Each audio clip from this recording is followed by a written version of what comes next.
Good morning student. तो आज का जो हमारा टॉपिक है वह है बैंड थ्योरी। बैंड थ्योरी, ठीक है। बैंड थ्योरी के बेस पे हम सॉलिड को डिफाइन करेंगे कि जो हमारा सॉलिड है वो किसकी तरह बिहेव कर रहा है। वो आपका कंडक्टर है, सेमी कंडक्टर है या इंसुलेटर है, ठीक है। तो बेसिकली अगर हम बैंड थ्योरी की बात करें तो बैंड थ्योरी के अकॉर्डिंग बेसिकली जो सॉलिड है आपका, सॉलिड में कौन कौन से दो बैंड प्रेजेंट रहते हैं। पहला है आपका valence band and second one है आपका conduction band. Valence band and conduction band, ठीक है। सपोज अगर हम कोई भी सॉलिड लें तो सबसे पहले हमें उसमें कौन सा बैंड क्रिएट करना पड़ेगा, valence band and second one is our conduction band, ठीक है। सपोज हम कोई एग्जांपल ले लेते हैं सिलिकॉन का हम एग्जांपल ले लेते हैं जिसका एटॉमिक नंबर कितना होता है 14।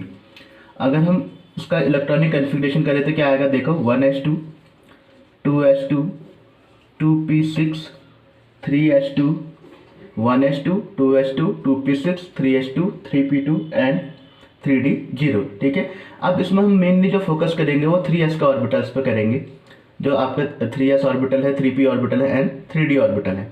इसमें जो आपके 3s एंड 3p ऑर्बिटल हैं ये क्रिएट करेंगे आपके वैलेंस बैंड को, एंड 3d जो ऑर्बिटल है ये किससे क्रिएट करेगा, आपके कंडक्शन बैंड को, ठीक है। आप इसे ऐसे समझ सकते हैं, सपोज ये हमारा 3s एंड 3p क्या है, आपके फील्ड ऑर्बिटल है। तो ये आपके हैवी होने की वजह से क्या आएंगे, आपके डाउन साइड आएंगे जो वैलेंस बैंड में जाएंगे। एंड 3d ऑर्बिटल में कोई भी इलेक्ट्रॉन प्रेजेंट नहीं, तो बहुत लाइट होने की वजह से इसके जो कहाँ चले जाएंगे, कंडक्शन बैंड में, ठीक है। तो सपोज सबसे पहले हम देखें यहाँ पे हमारा है वैलेंस बैंड। ये कौन सा बैंड है आपका, वैलेंस बैंड, जिसमें क्या रहेंगे, इलेक्ट्रॉन रहेंगे, ठीक है। इसमें इलेक्ट्रॉन रहेंगे। और दूसरा कौन सा बैंड होता है आपका, कंडक्शन बैंड। ये आपका कौन सा बैंड है, कंडक्शन बैंड, ठीक है। सपोज यहाँ पे अभी हम अगर सिलिकॉन के केस में देखें तो आपके जो 3s एंड जो 3p है ये क्या क्रिएट कर रहे हैं, आपके वैलेंस बैंड, एंड 3d क्या क्रिएट कर रहा है, आपका कंडक्शन बैंड, ठीक है।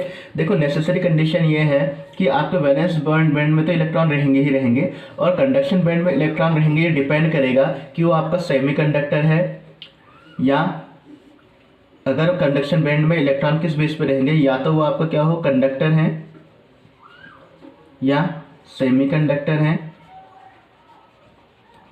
या इंसुलेटर है,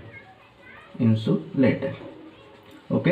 अब देखो बेसिकली अगर हम यहाँ पे बात करें तो अगर हम सिलिकॉन का एग्जांपल दें तो सिलिकॉन के केस में क्या था, 3s एंड 3p आपको क्या क्रिएट कर रहे हैं, वैलेंस बैंड क्रिएट कर रहे हैं, एंड 3d क्या क्रिएट कर रहा है, आपका कंडक्शन बैंड क्रिएट कर रहा है, ठीक है। और इन दोनों के जो बीच का गैप है, conduction band and valence band के जो बीच का गैप है, इसे हम कहते हैं फॉरबिडन गैप। क्या कहते हैं इसे हम, फॉरबिडन गैप, या इसे आप सिंपली कह सकते हो एफ गैप।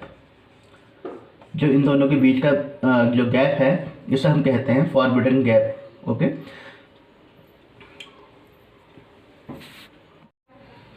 देखो जनरली अगर हम देखें तो जो आपके बैंड थ्योरी के अकॉर्डिंग जो 3 टाइप के जो करेक्टर शो करता है आपका जो सॉलिड है, पहला है आपका है कंडक्टर की तरह बिहेव करेगा, ठीक है। सेकेंड वन इज सेमी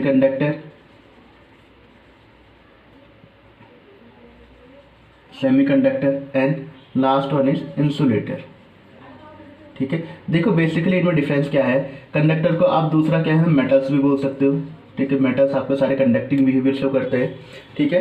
अब इसमें देखो होता क्या है, सपोज मेरे पास अगर वैलेंस बैंड है, ठीक है, ये वैलेंस बैंड है, ठीक है, और ये आपका क्या है, कंडक्शन बैंड। ये क्या है आपका, कंडक्शन बैंड। देखो इसमें क्या हो रहा है, conduction band and valence band में क्या हो रही है, ओवरलैपिंग हो रही है। यहाँ पे क्या हो रही है, ओवरलैपिंग, मीन्स दोनों के बीच में क्या है, फॉरबिडन गैप बिल्कुल जीरो है। दोनों के बीच में क्या है, फॉरबिडन गैप क्या है, जीरो है। एफ गैप क्या हो गया आपका, जो एफ गैप है वो क्या है, जीरो है। तो इट मीन्स जो वैलेंस बॉन्ड के जो इलेक्ट्रॉन है, ये जो वैलेंस बॉन्ड के जो इलेक्ट्रॉन है इजीली कहाँ मूव कर जाएंगे, कंडक्शन बैंड में। तो इसकी इलेक्ट्रिसिटी या कंडक्टिंग पावर क्या हो जाएगी, मैक्सिमम हो जाएगी। तो ये किसकी तरह बिहेव करेगा, ये बिहेव करेगा आपके कंडक्टर्स की तरह। किसकी तरह बिहेव करेगा, कंडक्टर्स की तरह। क्यों बिहेव कर रहा है ऐसा ये, क्योंकि जो आपके वैलेंस बॉन्ड है एंड कंडक्शन बैंड है उनके बीच में क्या हो रही है, ओवरलैपिंग हो रही है। ओवरलैपिंग होने की वजह से इनका जो फॉरबिडन गैप था वो जीरो हो गया है। जीरो होने की वजह से इसके जो इलेक्ट्रॉन्स है वैलेंस बॉन्ड के, वो इजीली कहाँ मूव कर जा रहा है, आपके कंडक्शन बैंड में, जिसकी वजह से क्या जनरेट हो रही है, इलेक्ट्रिसिटी। तो ये क्या किसकी तरह बिहेव कर रहा है, कंडक्टर की तरह बिहेव कर रहा है। ठीक है, अब देखो सेमीकंडक्टर में क्या होता है। सेमीकंडक्टर में बेसिकली जो आपका वैलेंस बैंड है एंड जो कंडक्शन बैंड है इनके बीच में कुछ ना कुछ आपका फॉरबिडन गैप रहता है, अगर हम इसमें एनर्जी अप्लाई कर दें यहाँ से, अगर हम यहाँ से इसमें एनर्जी अप्लाई कर रहे हैं, तो अगर एनर्जी अप्लाई करने से ये जो इलेक्ट्रॉन है इजीली आपको कंडक्शन बैंड में अगर मूव कर जा रहे हैं, तो ये किसकी तरह बिहेव करेगा, कंडक्टर की तरह। ठीक है, अगर एनर्जी अप्लाई करने से ये इलेक्ट्रॉन्स इजीली मूव नहीं कर पा रहे हैं यहाँ तक आपके कंडक्शन बैंड में, तो ये किसकी तरह बिहेव करेगा, इंसुलेटर की तरह। तो इसलिए हम कहते हैं कि जो सेमीकंडक्टर है किसकी तरह बिहेव करता है, कंडक्टर की तरह भी बिहेव कर सकता है और इंसुलेटर की तरह भी बिहेव कर सकता है। डिपेंड करता है कि हमने एनर्जी कितनी अप्लाई की हुई है उसमें। ठीक है, कंडक्टर्स में क्या था, यहाँ पे विदाउट एनर्जी अप्लाई किए हुए भी वैलेंस बैंड के जो इलेक्ट्रॉन्स थे वो कहाँ मूव कर जा रहे थे, आपके कंडक्शन बैंड में। लेकिन सेमीकंडक्टर में आपको एनर्जी अप्लाई करनी पड़ रही है, जिसकी वजह से जो इलेक्ट्रॉन्स है वो कहाँ मूव कर रहे हैं, आपके कंडक्शन बैंड में।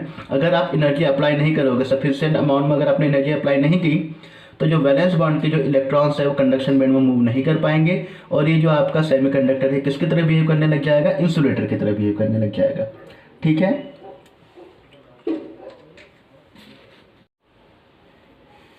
आप देखो जो लास्ट वन है आपका, वो है आपका इंसुलेटर। इंसुलेटर में क्या होगा, अगर आपका वैलेंस बैंड, या आपका वैलेंस बैंड है और ये आपका कंडक्शन बैंड है, इनके बीच का जो फॉरबिडन गैप या एनर्जी गैप, फॉरबिडन गैप इतना ज़्यादा हो जाए कि एनर्जी अप्लाई करने के बाद भी इसके जो इलेक्ट्रॉन है या यहाँ मूव ना कर पाए। ठीक है, तो इसे हम कहेंगे इंसुलेटर। इंसुलेटर में क्या हो रहा है, एनर्जी अप्लाई करने के बाद भी वैलेंस बैंड के जो इलेक्ट्रॉन है वो सफिशिएंट अमाउंट में एनर्जी गेन नहीं कर पा रहे हैं, जिस वजह से वैलेंस बैंड के जो इलेक्ट्रॉन है वो कंडक्शन बैंड में मूव नहीं कर पा रहे। ठीक है, तो ये किसकी तरह बिहेव करेगा, ये सॉलिड इंसुलेटर की तरह। देखो जनरली ये पाया गया है जो आपके इंसुलेटर हैं इनका जो एनर्जी गैप या फॉरबिडन गैप है, ठीक है, वो कितना होता है, वो आपका होगा ग्रेटर देन और इक्वल टू 5 इलेक्ट्रॉन वोल्ट। और आप लोग जानते हैं 1 electron volt equal to 1.6 into 10⁻⁻19 joule. Okay, अगर आपके किसी भी सॉलिड का energy gap means forbidden gap, conduction band and valence band का जो गैप होगा वो greater and equal to 5 electron volt होगा, तो किसकी तरह बिहेव करेगा, इंसुलेटर की तरह बिहेव करेगा। अगर ये आपका जो गैप है, जो आपका एनर्जी गैप है दोनों के बीच का, वो अगर आपका 3 इलेक्ट्रॉन वोल्ट है, तो किसकी तरह बिहेव करेगा, वो आपको बिहेव करेगा सेमीकंडक्टर की तरह। ठीक है, और अगर आपका एनर्जी गैप बिल्कुल जीरो है, एनर्जी गैप क्या है, जीरो है, तो किसकी तरह बिहेव करेगा, ये आपका कंडक्टर की तरह बिहेव करेगा। ठीक है, तो क्या क्या देखा हमने बैंड थ्योरी के अकॉर्डिंग किसको डिफाइन कर रहे हैं हम, कंडक्टर, सेमीकंडक्टर एंड इंसुलेटर को। हमने देखा अगर valence band and conduction band आपस में ओवरलैप कर रहे हैं, जिसकी वजह से जो वैलेंस बॉन्ड के जो इलेक्ट्रॉन हैं वो इजीली कहाँ मूव कर जा रहे हैं, कंडक्शन बैंड में, तो वो जो सॉलिड है वो किसकी तरह बिहेव करेगा, कंडक्टर की तरह बिहेव करेगा। अगर दोनों के बीच में कुछ गैप आ रहा है, वैलेंस बैंड के बीच में, कंडक्शन बैंड के बीच में, अगर एनर्जी अप्लाई करने से वैलेंस बैंड के जो इलेक्ट्रॉन है वो इजीली कंडक्शन बैंड में मूव कर जा रहे हैं, तो वो किसकी तरह बिहेव करेगा, सेमीकंडक्टर की तरह। ठीक है, अगर एनर्जी अप्लाई करने के बाद भी जो इलेक्ट्रॉन है वो कंडक्शन बैंड में मूव नहीं कर पा रहे हैं, तो वो इंसुलेटर की तरह बिहेव करेगा।